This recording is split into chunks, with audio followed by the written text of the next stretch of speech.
How many people that have studied the Tennessee campaign understand there was a U.S. Navy component to it?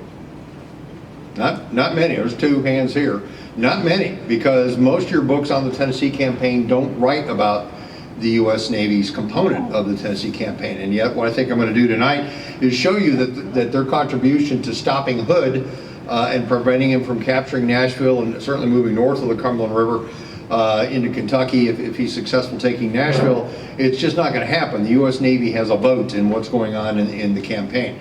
And not many people have written about it. But let's look at what June and Ward Cleaver have to say about it, because we all know what June and Ward are talking about. So Ward would come home and sit on the couch and read the paper, and he's looking at something. He must have found something, because he says, "June, did you know that the U.S. Navy played a role in defeating Hood in the Tennessee campaign?" And June looks up in the kitchen and goes, "I sure did, Ward, because Ben Cooling's recent book talked about it a lot, and the Beaver is reading it now."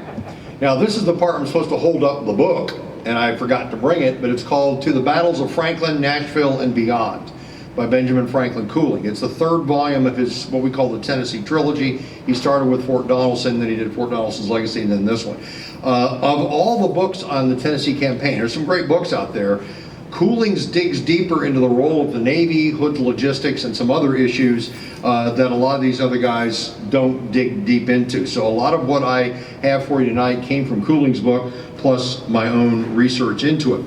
John Bell Hood writes in his memoirs afterwards, you can see here the belief of what he wanted to do with his offensive, marching into Tennessee with the hope to establishing his lines somewhere in Kentucky, threatening Cincinnati, Paducah, Evansville, Indiana, and then marching over the Appalachian Mountains to join up with Lee in Virginia to defeat Grant. This tells me that Hood knows nothing about logistics, because A, it's a winter campaign, B, the Navy's not going to let him just cross anywhere he wants, and C, have you ever driven through the Appalachian Mountains in the wintertime? I have. It snows. And where are you going to draw your supply line from? And the Army of Tennessee's wagon train was rickety at best from about 1863 on. But he says, I hope by rapid movements to be able to achieve these results. Well, the Navy, as I said earlier, has a vote in this campaign. You can lay out your best plans in warfare. My armies are going to do this. We're going to move this way. We're going to feint that way. My cavalry, if I have cavalry, is going to do this. The enemy gets a vote. So Hood can have his plans all he wants. He has to cross two major rivers that are protected by gunboats. The first one being the Tennessee, the bigger of the two. The second one being the Cumberland River, which runs right through Nashville.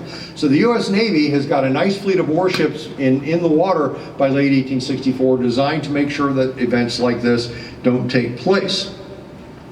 The Navy is vital to winning the war in the Western Theater. You can got to get an idea of the river system, the Cumberland River here, Tennessee River, and of course the mighty Mississippi there.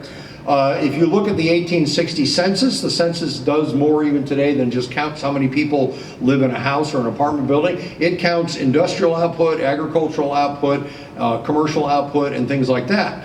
Financial output, even to this very day it does that. So if you look at the 1860 census, you will see that there were 1,000 steamboats plying the Ohio-Mississippi River Valley, carrying commerce and trade back and forth from Cincinnati, Ohio, down to New Orleans, Louisiana. I live in Clarksville, Tennessee, right here, and our famous crops were wheat and dark fired tobacco, and the dark fired tobacco was going to London, England. There's a report in the London Times after the fall of Fort Donelson and Fort Henry that we can no longer get dark fired tobacco from Clarksville, Tennessee. They were lamenting that. And where was that stuff all going? Down the river to New Orleans. New Orleans in 1860 was the #1 export port in the United States. Not New York, Philadelphia, or anything like that. It was New Orleans because of the power of the commerce on the American internal river system. Living in Clarksville, and I get visitors in, I had some guys from Cleveland down some years ago, and they're used to seeing the big ore boats on the Great Lakes and the wheat boats and stuff. And then they come and look at up at the Ohio River and the Mississippi River and our rivers and stuff, and they see barges everywhere. There's hundreds and hundreds of barges going up and down these rivers all the time. The reason why because you can't ship anything as cheaply as you can by water. One giant ocean-going container ship takes, you'd have to do the math, count all the containers on there that would fit on a flatbed truck and figure out, 2,000 trucks or whatever it is off the road, or how many railroad cars. it's cheaper to ship by water than any way else, even to this very day. New Orleans is still, I think, the #1 export port in the United States. So this is going to be avenues of invasion for the North. The Confederate defense line runs east to west from Cumberland Gap here, all the way to Columbus, Kentucky. And it's bisected by 3 rivers. And that's how the Union is going to use these rivers as avenues of invasion. And the Confederates are going to have to deal with that. Now, initially, the United States Navy will scoff at the concept of what becomes known as the Brown Water Navy. When they're approached about we're going to need to build warships to conquer the Mississippi River Valley and the Ohio River Valley, they just kind of turn their noses up and basically says that's not in our job description. We sail the high seas and we fight the British and the French, or we capture slave ships, or whatever, or we protect American commerce. We don't do rivers. But they're basically ordered to start sending some naval officers to do rivers. And the first guy on there you see is Captain John Rogers. John Rogers is sent to Cincinnati, Ohio, and he will purchase 3 steamboats. And you can see from the drawing in the upper left there, he will start to convert them into the first 3 timber-clad gunboats to ply these rivers, the Lexington, the Tyler, and the Conestoga. Now these are wooden sided, they're not armored, they do have some heavy guns on them, and they're designed to project Union power onto the rivers. If they take on an infantry regiment on the shores, they can probably take them out, or a cavalry regiment or whatever. If they go up against a fixed fort like Fort Donelson, they're going to get very badly damaged because they're not armored. But this will start the projection of Union power onto the rivers. And these 3 timberclads see a lot of action in 1861 and early 1862. They're sailing in the Cumberland River, they're sailing down the Mississippi River, doing a lot of reconnaissance stuff, particularly at Fort Henry. But they're going to be followed by the city-class ironclads. 7 boats named after cities, 4 built in Carondelet, which is St. Louis, Missouri, and 3 built in Mound City. That'll be the Cairo, the Cincinnati, and the Mound City. You can see what one of them looks like at the top. The picture in the upper right is the boats being actually built at Carondelet Navy Yard. The man in the lower left is Samuel Pook. So these boats will have the nickname the Pook Turtles, because they kind of look like a turtle, the turtle shell on top. And the guy next to him is James Eads. James Eads is an amazing man. If you go to St. Louis today and you stand on the Illinois side of the river and you look at the world's largest McDonald's arch there, the Gateway Arch, the iron bridge to the right of that is the Eads Bridge. He built that in the late 1860s, early 1870s. The first iron bridge across the Mississippi River, and it's still used today. That's the kind of guy James Eads is.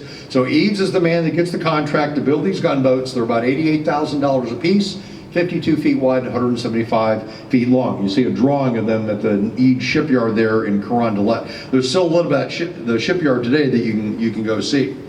Also at Carondelet, he'll convert 2 boats, a ferry boat and a snag boat, into the ironclads USS Benton in the upper right, USS Essex in the upper left. Now, while the Benton looks like one of the city-class boats, it's bigger and more powerful. It was the most powerful Union ironclad until they captured the warship on the lower left, which is the CSS Eastport.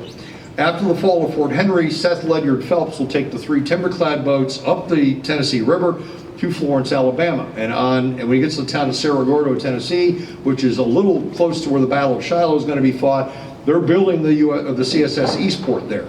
So the hull's done, the casemate's up, but there's still wood and iron on the shore and some of the weaponry and stuff, and he leaves one of the boats there, loads up the Eastport. The other 2 go to Florence, Alabama, capture some more stuff, sink a couple transports, come back up, and they will tow the Eastport to Carondelet, and they will finish her as the USS Eastport, and she will be in service until the Red River Campaign of 1864. So she is going to be actually an even more powerful ship than the Benton. The lower right is a post-war image of the Eads shipyard there in St. Louis on the Mississippi River. So starting with Forts Henry and Donelson, you have Army-Navy cooperation. That actually begins on the coast of North and South Carolina in 1861, the fall of 61. Where they will start sailing forces down to project power to get the Outer Banks, start landing on the coast of a little bit of South Carolina, a lot of North Carolina, and start to land Union troops there to threaten the interior, including one of the key railroad lines of the Confederacy.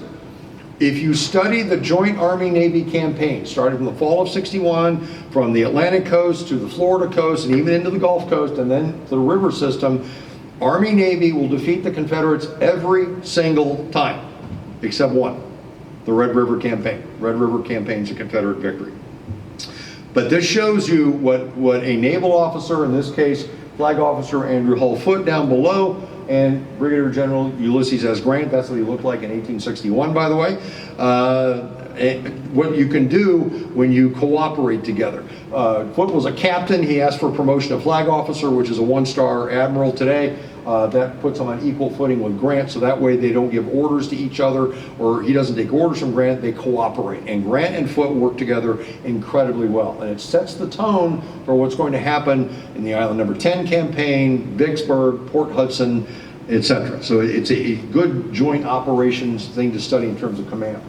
So now with the Cumberland and Tennessee Rivers open with the fall of Fort Henry and Donelson, my town gets captured 3 days after Fort Donelson in February of 1862. Nashville falls on the 25th of February, 1862. The rivers are now pretty much open, and this fleet will start to project its power down the Mississippi River more than the Tennessee and Cumberland River. They'll patrol those, but in terms of main force projection, you see the fleet here at Island No. 10 campaign, which goes on in March, April of 1862 while the Battle of Shiloh is going on. So Foote is wounded at Fort Donelson, and he'll be replaced by Charles Davis on the lower left, commanding the ironclads and the armed warships. The other guy is Charles Ellet. Charles Ellet commands the Ram fleet. The Ram fleet, he answers to Stanton, Edwin Stanton. He bypasses the Navy chain of command even though he's got ships. There are no guns on his ships. They are rams. It's just like you go back to ancient Greek or Roman naval warfare where you ram the other ship and sink it. So these boats are significantly faster than the ironclads are, which max out about 7 or 8 knots tops, and they got the current flowing south, so it'll go a little faster. But these rams are much quicker. So if you read about the Naval Battle of Memphis, June 6, 1862, they will zoom past the ironclads, much to Davis's chagrin, and start ramming the Confederate warships, just literally slamming into them, and take most of them out before Davis could close with his ironclads to sort of put the kibosh. If you've ever been to Memphis, there's the bluffs there where the park is.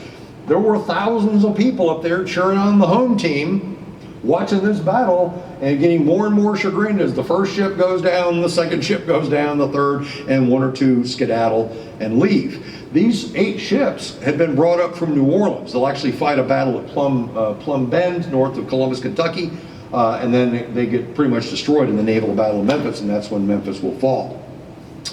After these successes, the U.S. Army commanded this fleet up until that point, and the Navy finally realizes this is a successful weapon system and a successful way to prosecute power, and we're looking pretty good, so we'll take those ships that we didn't want a year earlier.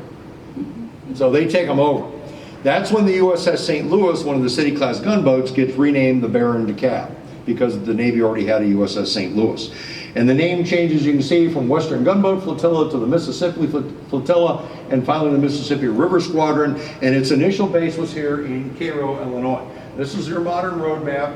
That's the modern point out here. The levee system is still the same. This is where the rivers join at this point here, and this is where the Navy Yard initially was. The port was on the Ohio side. That's the lower left. Here you see some of the wharf boats and some of the city-class ironclads. There's Kentucky across the river right over here.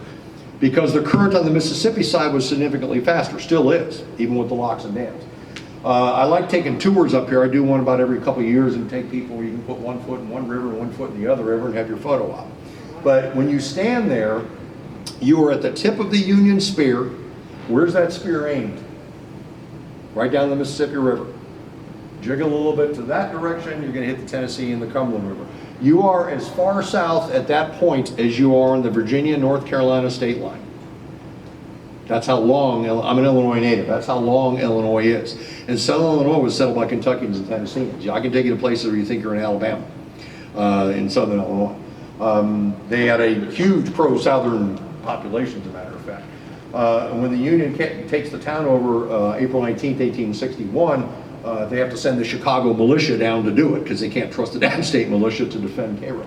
But Cairo is incredibly important, and if you want to understand these river campaigns, you have to start your tour at Cairo. But initially, that's where the naval base is. They will move it about 6-7 miles up the Ohio side to Mound City, and they will make that the major naval base for the rest of the war. It becomes the largest of the war. 300 ships call Mound City home. 100 warships, 200 transports and hospital ships. The first hospital ship, USS Red Rover, is ported out of there. That building you see in that picture is the Naval Hospital. It stood until the 1960s. a little tug. Here's the ways where they built 3 of the City-class gunboats. The ways are still there in Mound City. And there's a picture of the fleet at Mound City at the Navy Yard. It's just south of the modern town, and Archer Daniels Midland has its riverport on the northern end of the Navy Yard. But if you want U.S. Navy history, you got to go to Cairo and Mound City. And of course, Vicksburg in June 63, or May to June 63, ending in July, is the culmination of joint Navy-Army cooperation in the Western Theater. They do it in Red River, but this is it, where you run the fleet past the batteries, Grant crosses below the city and lands on the opposite side. David Dixon Porter is now commanding the fleet and does an amazing job working with Grant and making sure that the Union Army can do what it does. So while other campaigns will take place, those are your major projection of power, conquer territory campaigns that the Navy will work with the Army on. Their mission now will change predominantly to patrolling and protecting the river system. They're going to build a fleet of what they call Tinclad gunboats. They're going to be conversions, again from steamers. A few will be built hull up, but most are going to be steamboat conversions. And they'll have a light sheeting of armor, not tin, but they just call them the Tinclads, and they'll put initially some field pieces on them, and they will be used to protect convoys. If you look at the 2 river system, the Cumberland here is the smaller of the 2, still is, even with the Tennessee Valley Authority. That is taken at Palmyra. That's looking to the west towards Dover, Tennessee. Clarksville will be behind me. Here's Clarksville here. So here's Palmyra on the map. There's a high hill there, and on that high hill are earthworks built by Nathan Bedford Forrest. He would show up there in late January of 1863, places artillery there to ambush the river. Because even if you have an armored gunboat, your roofs, even on the city classes, are not armored. So a 10-pound Parrott rifle shot or a 12-pound Napoleon shot can penetrate that, and if you hit the boiler, the ship is out of commission. In fact, that will happen here. So you see Forrest there. Tom Woodard there shows up in April of 1863 with a small brigade and a battery of artillery and does that. He will knock out some transports. He'll take out one of the Tinclads, hits the boiler, and the boiler cooks off, so the boat has to cut its power. And a few days later, something happens that pretty much takes Palmyra, Tennessee off the map, from which it has yet to recover, believe it or not. But this gives you an idea of the choke points. Palmyra being one here, and then further down, we'll get to that in a little bit, is at Ashland City at the Harpeth Shoals. Excuse me. The Harpeth Shoals on the Cumberland between Nashville and Clarksville is always a navigation problem back in those days. The reason is there's no lock and dam system like you have today, where you can raise the water level up high enough that in the summertime, where we don't get a lot of rain in Middle Tennessee, except for this summer, the river levels will drop. And if you get a lot of rain in the wintertime and into early spring, the river levels will raise higher. And you have to have a minimum of 7 feet of water over the shoals for a 6-foot draft steamboat to safely sail over without ripping the bottom out. So every day in the newspapers in both Clarksville and Nashville, and I have this envision, there's some poor guy sitting there with a knotted rope with a weight on the bottom, and it's graduated by feet, and every day he sticks the rope in the water and sends a copy of the report to Clarksville, one in Nashville, because before a steamboat captain leaves either of those towns to go to the other one, they read the river report. And if it says there's 4 feet of water over the Harpeth Shoals, they're not going anywhere because they can't clear it. If they read there's 8 feet of water over the shoals, get the steam up, we got to get going. So that's what the shoals are. It's also going to become a choke point. There's some high ground there. You see an actual period newspaper article there, General Wheeler on the Grand Round. Wheeler will put, at the same time Forrest has moved out, actually a little ahead of it, but when Forrest moves out to Palmyra, Wheeler's at the shoals. And he will ding transports and one of the Union gunboats there. They'll capture and destroy these vessels, destroy the supplies, carry off what they can carry off with cavalry, and then you can see here, just smash everything else. So these choke points become known to the Federals. William Stark Rosecrans, commanding the Army of the Cumberland, based in Nashville at the time, is well aware of this. He's an outstanding logistics officer, and he's trying to come up with something to make sure that his railroads are getting hit, the Cumberland River is getting hit, so he's having some supply issues. Here's an 1865 map. Here's Nashville here, and here's Ashland City. There's the shoals. Harpeth Shoals are right there. For those of you that are familiar with Nashville, this was the separate town of Edgefield. That's where the Tennessee Titans play football now. Nashville is, of course, significantly bigger than what you see here in 1865. So to assist these things, this is when the Navy begins building the Tinclads. Most of these will be built up in Cincinnati. You see a period drawing of them building the USS New Era, and there she is afloat, and then here's the USS Rattler. And they basically just armor a casemate, throw some guns in there, and we'll sail them up and down. And if you're not going up against artillery, they can do pretty well. Even if you're going up against artillery, if you get your shots in before they do, and if you got 2 or 3 of these boats working in concert together, you can cause some damage on the Confederate side. The Army gets into this action, particularly at Bridgeport, Alabama, because you're dealing with with the Muscle Shoals at Tuscumbia, Florence. That's 40 miles of shoals, and those are significantly bigger and badder than the ones at the Harpeth Shoals. So when Grant is doing the the Chattanooga campaign, this is the depot here at Bridgeport, the railroad across the river, which is here, the Confederates take down. That's Rosecrans Pontoon Bridge. They will not only build some small transports there to take supplies in, they build Army gunboats to protect that part of the river. They would use them in conjunction with Navy gunboats, but these were under the control of the United States Army for the most part. And there's your USS General Sherman. Of course, they're going to be named after Union generals. The most famous of the Tinclad commanders is Leroy Fitch, and there is a Boddard biography of Fitch. This guy's an outstanding naval officer. I think he has had a modern destroyer named for him. Naval Academy, you can see where he is. He interns, if you will, under Commander Charles Davis, who's now an admiral, midshipman. Gets promoted to take over the USS Wyandotte, and then he arrives in Cairo and is working on an ammunition supply ship. So he becomes very well versed with the river system. One thing to keep in mind when the Navy starts doing the river warfare, particularly going up against Fort Henry, Fort Donelson, is U.S. Navy pilots have no clue what the rivers are like. They're not trained in that. They're hiring civilian steamboat captains to pilot these warships. Why? They've got the charts where the shoals are, where the snags are. If you've been running up and down the Ohio, the Tennessee, or the Mississippi for a number of years, you know that river like the back of your hand. So that's why the Navy gets these guys in, until they train up their own skippers to run these boats who get familiar with the river system. But Fitch is the man. He'll serve in these battles here. Plum Run, that's the first big gunfight on the Mississippi River. That's just north of Columbus, Kentucky. Battle of Memphis, he's the one that will salvage the CSS General Price, which is named the USS General Price, one of the couple Confederate warships named for Union warships named for a Confederate officer. And after the White River debacle in Arkansas, you can see that he will come back and start to push for the Tinclad gunboat concept to put more power on to the rivers. You can see 76 of these boats will be built. So that's a lot of power projection to augment your 7 City class boats, your Essex, your Benton, and some other boats that will eventually, and then your 3 Timberclads. They will carry up to 1 inch of armor. They vary in length between 150 and 175 feet, 6 to 10 guns, starting a lot with 12-pound howitzers, which is a field piece. But then some you'll get some rifle guns. You'll see that some will get 10-pound Parrots, 20-pound Parrots, and then some of these, as they put them in service and realize the guns are not powerful enough, they'll bring them back in, usually when they're in for a refit, and they'll change armament. They'll do that on the ironclads too. They'll pull off the 32-pounders and they'll put bigger guns on the waist on those.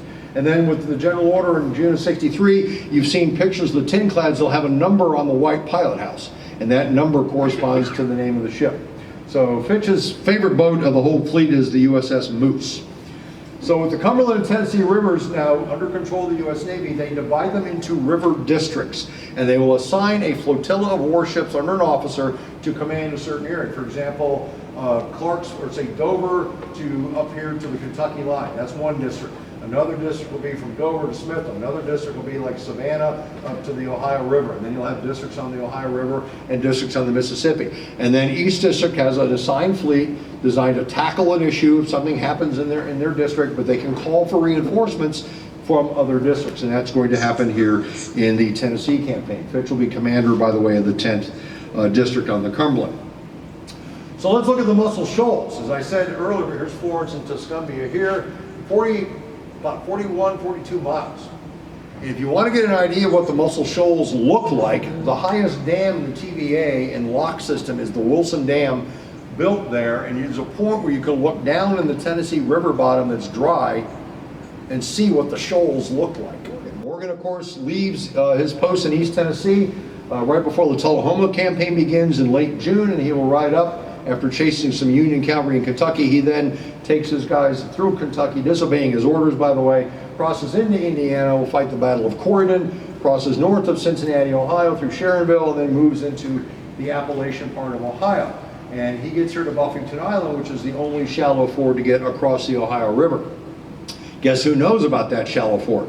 The United States Navy and Fitch. So you can see where he's positioned his boats, including his flagship, the Moose, is here with the Imperial and the Allegheny Allegheny Belle, excuse me. And then other ones that are down here at the other known fords in case Morgan turns to try to get across. He does get some of his guys across before the gunboats show up, but after the Battle of Buffington Island, he will then turn north, and you can see he gets captured outside of Salineville, which basically destroys his 2,500 man division, and he gets locked up in the Ohio State Penitentiary. You can see John Hunt Morgan there with Maddie Reedy, who he married just before Christmas in 1862, and you can make the argument that she was his downfall. So, the events in 1864 become quite numerous. Ohio and Cumberland River operations against that man, Adam Stovepipe Johnson, the Kentucky Cavalry. He rode with Morgan into Ohio. He was able to escape at Buffington Island. Supporting the Union garrisons of Paducah, Forrest attacks Paducah in March of '64. There's a couple gunboats there. And at Fort Pillow, the notorious fight at Fort Pillow, there's a gunboat or two there. Supervising constructions, here's another one of the Army gunboats, the USS Stones River, and then Forrest is all over the place. So Confederate cavalry operations, you would think that cavalry versus gunboats doesn't come off well. These guys had artillery. So if they got in the right kind of terrain, they could kind of hold their own. And the guy who starts that right there is David C. Kelly, the fighting parson. He was a Methodist minister before, during, and after war. He was one of Bedford Forrest's most able subordinate officers. And he will start Forrest down the path of, I can take with my cavalry and our attached artillery badge, we can take on Yankee gunboats if we get to the right place. The right place he goes to here is Eastport, Mississippi. Eastport, Mississippi was a major river port town until 1856. What happened there's not much there now. It's about 200 yards of earthworks, but that's about it. In 1856, the Memphis and Charleston Railroad was coming through this area. They came to Eastport and said, okay, for X amount of dollars, we'll run the railroad up to you guys, tie in with your river port, and then we'll head on towards Corinth. And Eastport said, we don't need you, we've got the river port. So they ran it 8 miles away through Iuka, and that started Eastport's decline, particularly after the war. But during the war, it becomes quite prominent. Kelly will set up on the high ground here at Eastport to ambush the river. You can get an idea from a period drawing. Here's some of the Union fleet, and look at the high ground up there. Like I said, there's about 200 yards of earthworks that are still up on that hill, both Confederate and Union. And he will be there until in October '64, and he pretty much thumbs his nose at the U.S. Navy because they can't get their guns elevated high enough to do that. Another thing that happens at Eastport when Sherman's moving to Chattanooga, he moves through Eastport, and James Harrison Wilson, a guy that people in Columbus, Georgia should know pretty well, he starts his raid at Eastport, Mississippi, into Alabama, ending up here in Georgia. Who? Yeah, who? James Harrison Wilson. The man that really damaged Georgia, not Sherman. The Tennessee campaign begins on the 29th and 30th after the Atlanta campaign. If you study the Atlanta campaign, they're basically going to be fighting the same battles, marching over the same battlefields, but doing it in reverse. Hood will he'll end his campaign down at Lovejoy, swing over here to Palmetto so he can tie into the Alabama, a railroad connection that runs down to through Auburn area and on into Montgomery. So he's got a line of supply, and then he starts. And his plan is to move back into North Georgia and pull Sherman out, destroying the railroad as he goes, and hopefully he can catch Sherman at a disadvantageous point or advantageous for him and jump on him and beat up Sherman's army. The South is still convinced that no matter what we do in terms of destroying Sherman's railroad line, he has got to abandon Georgia. What Sherman is going to teach them is, no, I don't. I have a new way of thinking. I don't need to play your game. He will chase him Hood into North Georgia and then turn into Alabama as Hood does, and Sherman will follow that turn for a brief time, and then you see the red line where he says, to heck with them, I'm going back to Atlanta because I'm going to Savannah. In fact, Sherman will say, if Hood will go to the Ohio River, I will give him rations. I don't want to deal with that guy. He will send George Henry Thomas, commander of the Army of the Cumberland, back to Nashville with 2 corps to deal with Hood going into Tennessee or Alabama or wherever, giving him carte blanche to call in garrisons, call in reinforcements as needed, and Thomas does an outstanding job. Even though Sherman kind of slags Thomas in the Atlantic campaign, when it comes to this issue, who's the man he sends? George Henry Thomas, the Rock of Chickamauga. So after taking Dalton, Hood moves into Alabama. Beauregard is now the department commander. Under Beauregard is John Bell Hood and then Richard Taylor. And Beauregard is trying to coordinate Hood's logistics. Hood is supposed to meet him here at the head of the railroad in Jacksonville. That's the line that was supposed to go to Rome and never got finished. And Hood bypasses it and heads to Gadsden, and then starts to swing towards Gunnersville. And so Beauregard now has to shift all these supplies to a different place while Hood starts heading towards the Tennessee River to get his way across. As you can see, Hood will leave Gadsden on the 21st of October, and he hopes to cross here at Gunnersville, but what keeps him from going? Gunboats. There's a couple Army gunboats in that area that have a vote in Hood crossing there. So he now sidles up the south bank of the Tennessee River and starts heading towards Decatur, Alabama. Lieutenant Forrest, Moreau Forrest, no relation to Bedford Forrest, commands the gunboat squadron that's based at Decatur. And you can see Sherman sending notes to him to keep all your boats watching and patrolling the river. I think Hood's going to probably cross. He might hook up with Forrest. Forrest is off raiding Johnsonville, Tennessee a little bit later than this, trying to take down Sherman's supply line again. So Sherman's thinking big picture in terms of working with the Navy. You've got a job to do. I need you to cover my rear on this and kind of block Hood from crossing the river. Here's a period picture of the old railroad bridge at Decatur. That's the pontoon bridge that the Union Army would use. I don't believe that bridge ever got rebuilt during the war. Keeping that in mind, that one guy that helps take all that stuff down is Forrest in September. He raids up that Nashville-Decatur railroad line and destroys all the way as far north as Pulaski, Tennessee. So Hood can't use it as a supply line. So the fleet at Decatur is covering the 11th Naval District. You can see on your left-hand side of the screen the gunboats that are attached to it. The General Thomas got some 20-pound Parrott rifles, a couple 24-pounder or 3 24-pounder howitzers. Other 2 gunboats have a similar armament. The Grant has 2 30-pound Parrott rifles, on. And then you've got the Army gunboat Stone River. So they're going to be patrolling this area here to prevent Hood from crossing. Hood will now get to Decatur around towards the very end of October there. And from the 26th to 29th, he will try to capture the town of Decatur, Alabama, and he's repulsed all along the line. There's a Union counterattack by the 14th United States Colored Troops. Hood never sends his full army to grab Decatur and grab the supplies there. He sends just a portion of it, and they're pretty much repulsed. This man here is Philip Roddy. Philip Roddy is sort of the Forrest of northern Alabama. He commands a cavalry brigade that runs up and down the Tennessee River. Sometimes he works with Forrest, sometimes he's an independent commander. This is General Robert Granger, who's commanding the garrison here at Decatur. He's a veteran Union Army Infantry Division officer. So rebuffed at Decatur, Hood finally gets to Tuscumbia, and he's going to wait 3 weeks there. Why? He's out of food. This part of northern Alabama is pretty fertile, but the armies have been there for 2 years. It's picked over. The Union Army's been using it. The Confederates had used it even into 1863 into the Tullahoma campaign. Bragg was drawing some of his food from that area. It's pretty picked over, and you're going into a late fall campaign where your crops have pretty much been harvested for the most part. So there's not going to be a whole lot going on here. And this is where Beauregard is shifting the supplies over to the Mobile and Ohio Railroad, bringing them up, and then the railhead goes to Cherokee, Alabama. That's as far as they can fix it, and then from there 18 miles by wagon to Tuscumbia. The other reason he's waiting there is Forrest has now been assigned to him as his chief of cavalry, and he has to come back from Johnsonville, Tennessee on the Tennessee River. They will build the pontoon bridge here at Bainbridge in the shoals. Why there? Gunboats can't get to it because you've got the shoals protecting it. So that was a pretty shrewd move on Hood's part to build your bridge where the gunboats can't go. So Thomas is now up at Nashville, and this is his baby now. Sherman has moved on, turned it all over to Thomas. So you can see Thomas's communications here to subordinate naval officers to coordinate Croxton as a cavalry officer to one of Porter's aid. Will you please just direct some gunboats to patrol the Tennessee River to Eastport, as far as Eastport, and make an expedition towards Florence. And then Acting Rear Admiral Samuel P. Lee, seen down here, he's going to work with Fitch He'll bring another squadron in to reinforce Fitch on the Cumberland River and be at Clarksville. Water levels are going to start to be a problem though, because that's why Lee's squadron's not going to be able to get to Nashville. The water levels will start to drop. And in late October, Forrest lays his ambush starting here at Fort Hyman. Here's where Fort Henry is underwater today. The outer works are still here that you can go visit.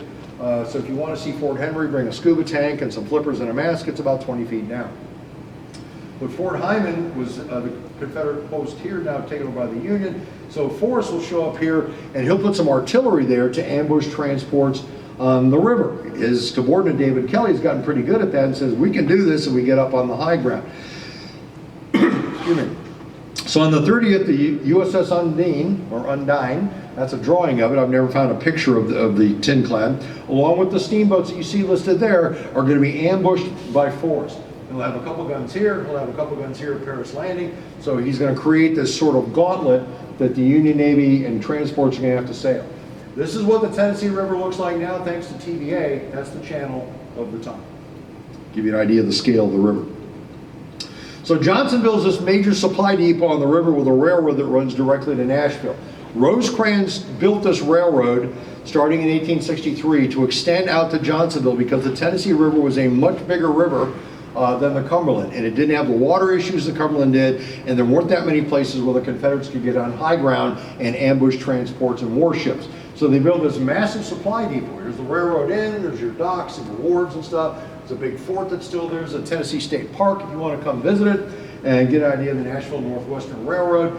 And Forrest will show up, and in Forrest command is that man right there, Samuel Gracie, Kentuckian, who also happens to own steamboats.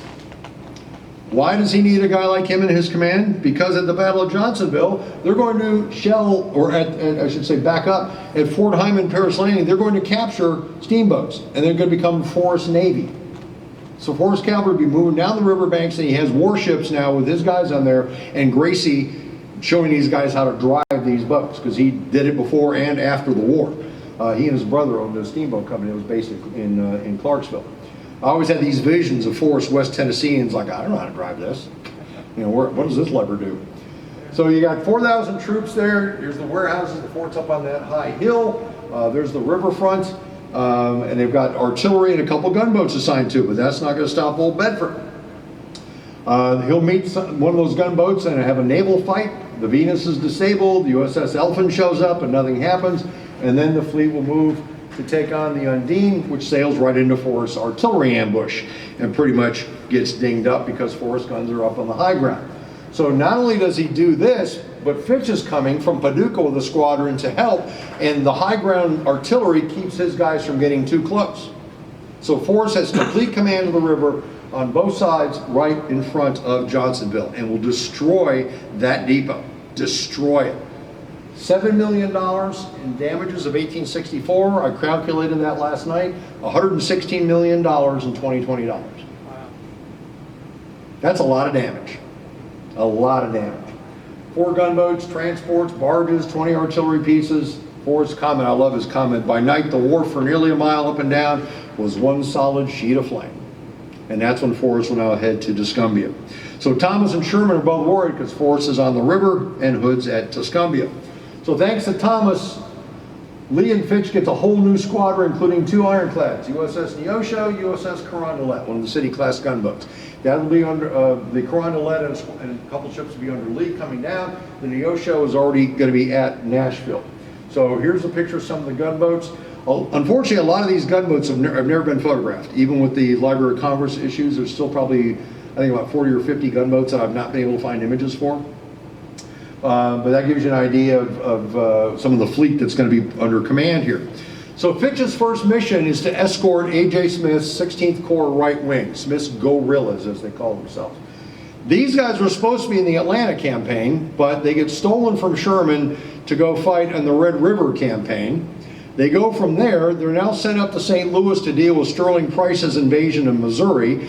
Then once he moves on towards the central part of the state, they get recalled and they get shipped to Nashville. And they will start arriving between November 29th and December 1st on transports. So Fitch is convoying these boats to Nashville. So imagine if the Confederates had artillery at Palmyra or something to interdict that. That's 12,000 Yankee troops that aren't going to show up.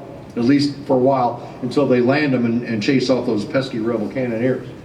So finally, after crossing the Tennessee River, he will move across and he'll start going in this direction. Schofield has part of his troops down this way, kind of as a speed bump, and it becomes kind of a foot race moving on up to Nashville. Lee brings his ironclad and another boat to Clarksville. So he is going to be upriver here, and he can't get to Nashville because of the low water level, because the ironclad draws a little bit more water.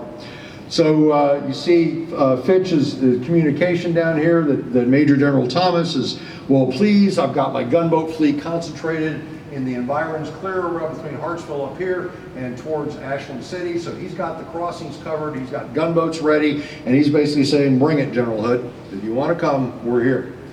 Well, if you know anything about the Tennessee campaign, the weather plays a factor.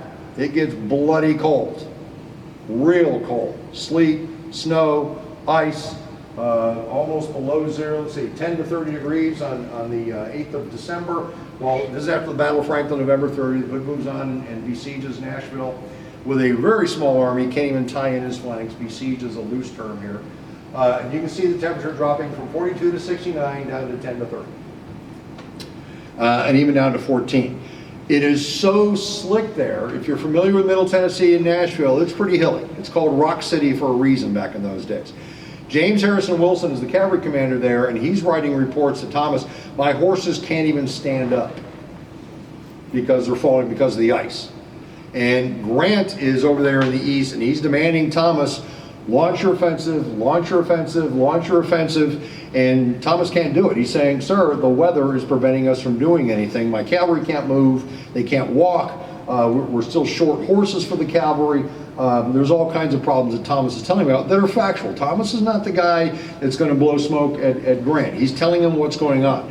But as often happens, the guys in the east have no clue what's going on out here in the west. That happens with Rosecrans in Tennessee in 1863, and it's happening with Thomas in late 1864.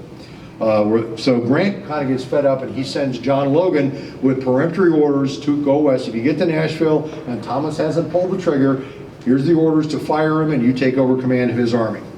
So Hood gets up towards Nashville on the 2nd. As I said, he's unable to tie in his flanks. But one of the things he does, he sends James Chalmers' Cavalry Division out towards Bell's Bend. And in Chalmers' Cavalry Division is that pesky David C. Kelly with some artillery. And what does Kelly do? Same thing he's done at Eastport. Get to the high ground, put some guns on there, starting out with a couple pieces, a couple 10-pound Parrott rifles up there to interdict the river, which is going to be where Thomas might get reinforcements and certainly supply besides the railroad going to Louisville. On the 3rd, Kelly will reenact Eastport, and he forces the surrender of these 2 boats. And another boat gets damaged trying to run past the battery. That's supposed to be at Johnsonville, but you get the idea. He's up on high ground shooting down into these boats. So Fitch gets the reports of the captured steamer, and he will mobilize the fleet in Nashville to sail out and try to do something to get these boats back.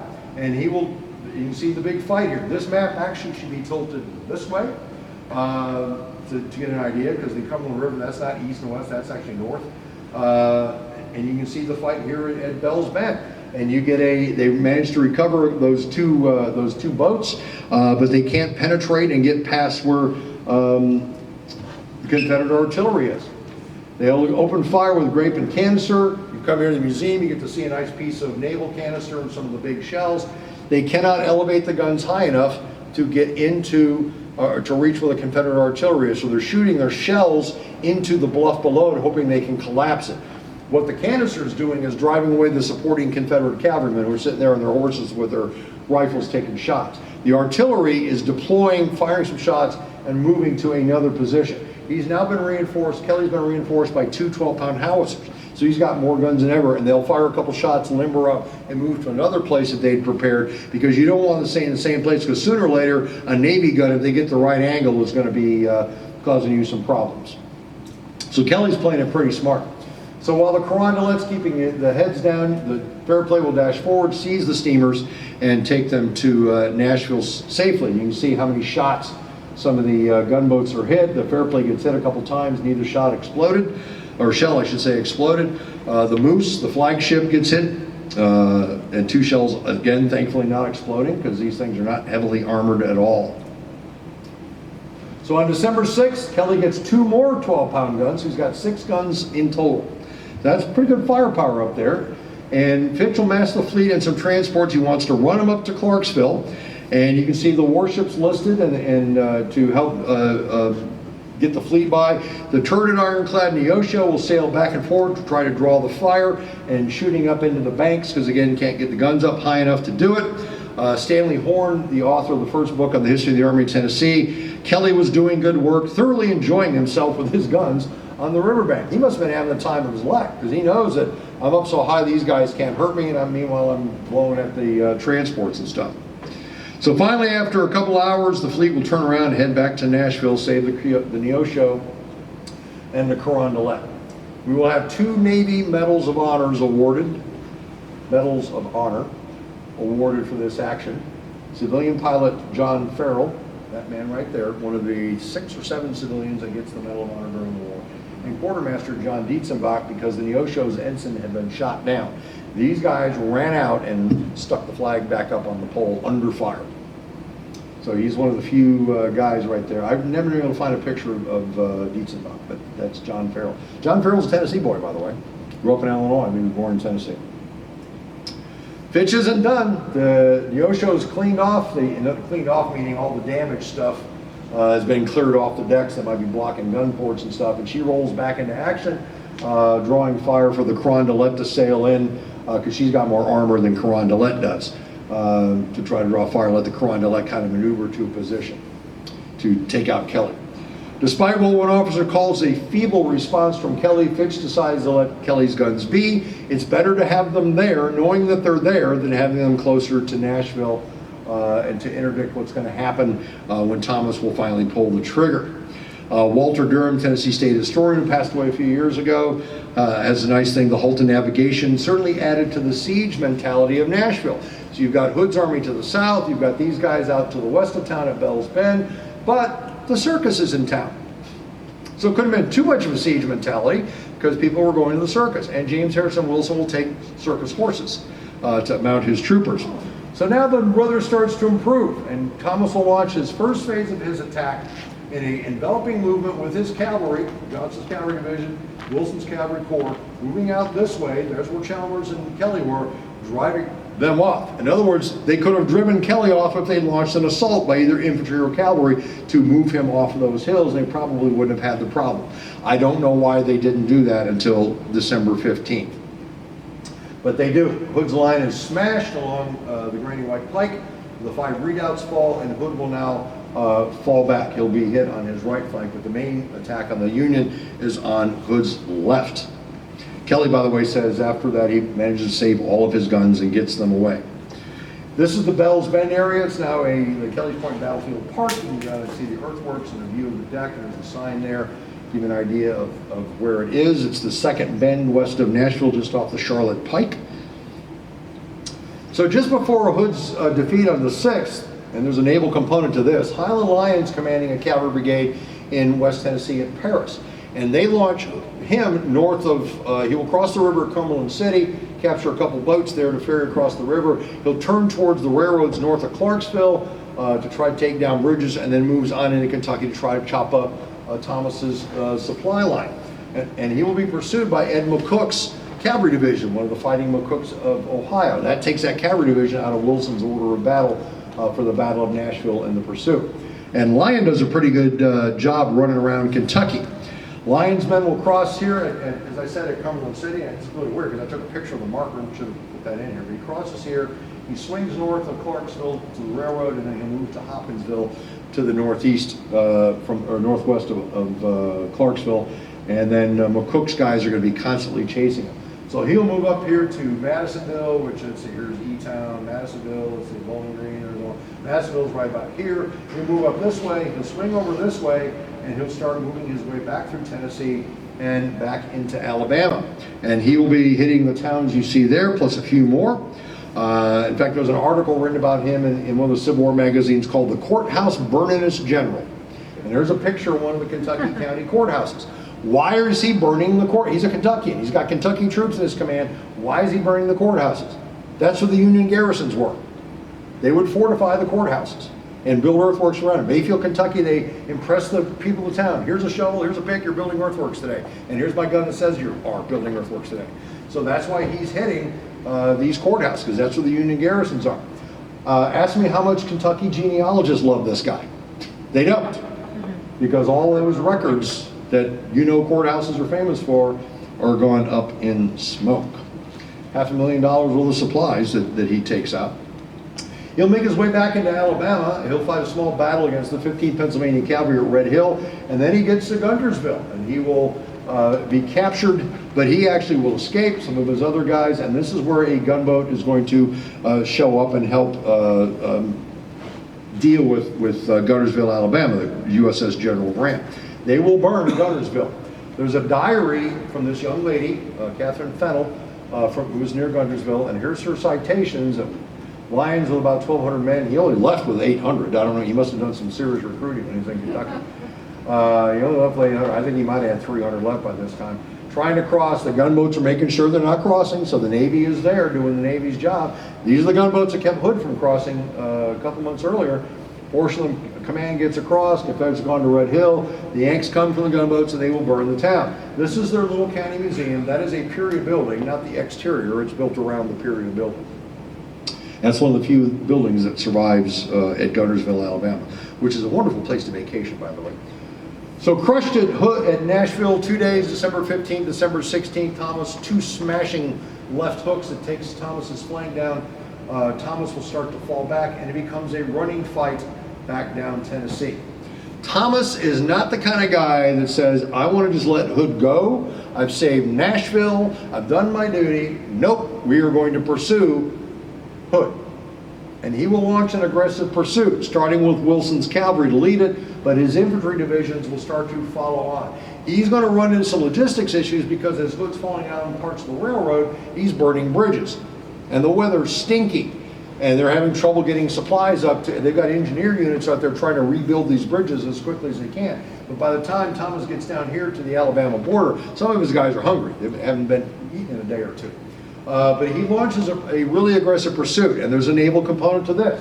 He's got the land component here, and then he puts A.J. Smith's corps back on the gunboat or on the steamers, and they were going to sail to Eastport. Because he knows Thomas is going to have to cross somewhere in this vicinity. So he has a corps of about 12,000 guys there, and he knows Thomas is down to a little over 20,000 men. And if he pursues them, and then he's going to send Granger and James Stedman's brigade down to here to recapture Decayer, try to cross the river here, and then threaten Hood on that side. So it's a 3-pronged pursuit. And the Navy is part of this, escorting these transports. And the race comes from the pontoon bridge here at Bainbridge. And they'll actually get pretty close to it this time. Actually get pretty close. Admiral Lee says, I thank you for informing me that Hood has a bridge at Florence, and he orders to push up a suitable naval force to threaten that bridge. Some of that naval force will actually fire on the town of Florence, Alabama. Here's Stedman and Granger. Whoops. There we go. Stedman and Granger retake Decatur, as I mentioned, and use the local fleet to start to threaten Hood's right, and he will duel with Phil Roddy and his artillery in the Decatur area. By Christmas Day, Hood is at the Tennessee River. It's swollen and swift. The rains have come in from these winter storms. He builds a massive pontoon bridge of 83 boats. And if you read the accounts, the current is so swift, the bridge is swaying in the current, which if you read about the guys marching across and the water being not even a foot below their shoes, guys who largely can't swim, it's a very precarious crossing for a lot of, can you imagine, first the artillery goes over, because they're going to put them on the high ground to cover the bridge, then your cavalry goes over, because you want mobility to protect the artillery, and then comes your foot pounders, and they're watching this bridge sway. And he's using a couple boats that have been brought down from Decatur from the Union pontoon bridge, and then the last thing is going to be his wagons, which are the slowest and heaviest things. 2 days to cross that swaying pontoon bridge. So Admiral Lee will get to Chickasaw, Alabama on the 24th. Chickasaw, right here, just opposite Eastport. He's got Smith's corps dropped off here. You've got Hood or Thomas coming down this way, Stedman and Granger coming from that direction. Hood's in trouble. 2 Tinclads will fire on the town of Forest, where that house is in the site of an old Confederate fort. USS General Sherman being one of them that fired on the town. trying to stop Hood getting across. Lee's boats will actually get pretty close to the pontoon bridges, within a couple miles, they can see it. So by January 19th, Smith's Corps is at Eastport, making sure that Hood's not going to be a problem in that vicinity. But one last blow is going to fall on John Bell Hood. We know of Benjamin Gerson's famous raid in the Vicksburg campaign that's going to draw off Confederate cavalry and take them out of and report to Grant what's going on, that most of the Confederate cavalry moved up to Tennessee at this time, and he'll take out Union Station and a couple of the railroad stops and destroy supplies, starting at LaGrange, Tennessee, which is right about here, and riding all the way through Mississippi and ending up at Baton Rouge. And of course, without this famous raid, we wouldn't have John Wayne's The Horse Soldiers, and the great song that comes with the Horse Soldiers movie.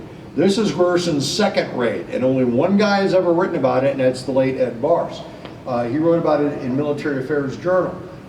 Gerson, all of this is under Sherman, and Sherman is telling Thomas, you can do what you need to do to protect your supply line and interdict Hood's supply line. There's a Union garrison at Vicksburg and another Union garrison at Memphis. Part of that garrison is Gerson's cavalry brigade. So they know that Hood's pulling things out from Columbus, Georgia, across the river, down the railroads here, getting over here to Tom Bigby, that's Arkansas, and then moving on up the Mobile, Ohio to Corinth, and then moving to Cherokee. So that's basically Hood's supply line right there coming in from Georgia and the depots here in Alabama. They know that. So Gerson rides out from Memphis and hits the railroad here and moves down the line. Not only ripping up track and destroying bridges, but probably even more importantly, because you can fix those, although by this time the Confederacy's having a really hard time doing that. That's why they couldn't finish the railroad to Tuscumbia. He's smashing Hood's supply depots, totally destroying these depots. That's Napoleon Dana, who was Gerson's direct boss. He was the district commander there at Memphis. He leaves on the 19th, and by the 21st, he's now in Mississippi. He hits Boonville up here. He must have had some serious deja vu when he gets down here to Guntown, because he was part of the whooping that Forrest put on Sam Sturgis at Rice's Crossroads. Gerson was the cavalry division commander there, so he's like, can we not go to that battlefield? I don't want to remember that. Let's just keep on moving down the railroad. But a really interesting battle happens here at Egypt Station. At Egypt Station was a supply depot and a Confederate defensive stockade to protect the supply depot and the road and railroad crossing. In that Confederate garrison were galvanized rebels. Who are galvanized rebels? Yankee prisoners of war that were offered the chance to get out of the prison camps. We'll stick you in some godforsaken place in the Deep South. We promise you'll never have to fire against Union troops until Gerson shows up. That was a battle between Confederates, galvanized Confederates, and Union cavalry. The Union did the same thing. They had galvanized Yankees, but they sent them out to fight the Sioux out west, where they couldn't desert or anything like that. So that's an interesting battle in and of itself. The battlefield there is absolutely pristine battlefield. So what does Gerson's raid do? Look at all that. That's damage. 30 warehouses and depots taken down. Hogs, food, slaves, arms, locomotives smashed, cars smashed, 300 army wagons smashed. By the time Hood pulls into Mississippi, after losing 50% of his army since he'd left Georgia in October, he is completely out of supply. That's how Gerson, he resigns his command in January of 1865. Now the Navy doesn't have much to do with this phase of the campaign, but I just wanted to carry the campaign to its logical and factual conclusion. But what I want to leave you with is that when you study the Tennessee campaign, keep thinking of that naval component, because the Navy was incredibly vital in this, and only Ben Cooling's book really talks about it. And let's close with what the Cleaver family has to say about it. You're right, Beeve. There's Ward reading the book right there. U.S. Navy did stop Hood in Tennessee. Golly gee, Dad, I told you so. I grew up on Leave It to Beaver. Come on, hands in the air. There you come on. Leave It to Beaver. Who didn't grow up on Leave It to Beaver? If Beaver knows about it, you all should know about it too. Thank you very much for having me down here. I had a wonderful time.